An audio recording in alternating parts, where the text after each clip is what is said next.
మేకపట్టు కుటుంబాన్ని సౌకర్యంగా కోరుకుంటున్నా. మీకు రాజకీయ భిక్ష పెట్టింది ఆత్మ నియోజకవర్గం కదా, సో వచ్చారు ఫ్యాక్టరీ పెడతామంటే ఆ ఫ్యాక్టరీని బద్యాలకు తీసుకుపోతుంటే మీరు ఏం చేస్తున్నారని అడుగుతున్నా. రాజమోహన్ రెడ్డి గారు సీఎం గారు కాదు, మీరు ఎందుకు ఒప్పించి ఫ్యాక్టరీ నిలబెట్టకపోయినారు అని కూడా అడుగుతున్నా. మీరు ఏదైనా ఒక లెటర్ ఇచ్చినా కూడా ఆఫీసర్లు కానీ మనిషి అటు పెట్టుకోమంటున్నారు, అధికారులు స్పందించడం లేదు.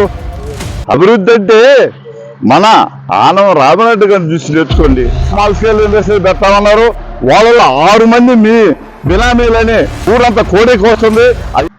అదే రామనాయుడు గారు అఖండేశ్వర కష్టపడి హోరాత్రులు కష్టపడి ప్రభుత్వంలో పోరాడి ఇంత నిధులు ఇచ్చి అభివృద్ధి చేస్తే ఆయన చూసి నేర్చుకోవాలి. మీరు ఆయన చూసి ఆయన ఆదర్శంగా తీసుకోండి. ఆయన లేదు మీకు తెలియకపోతే ఆయన అడిగి తెలుసుకోండి. ఈ పార్కు ఈ స్థలం మా మున్సిపాలిటీ పరిధిలో లేదు, ఈ వారానికి నీళ్ళు తాగాలని చేసే కుట్రలో భాగమే కాదండి.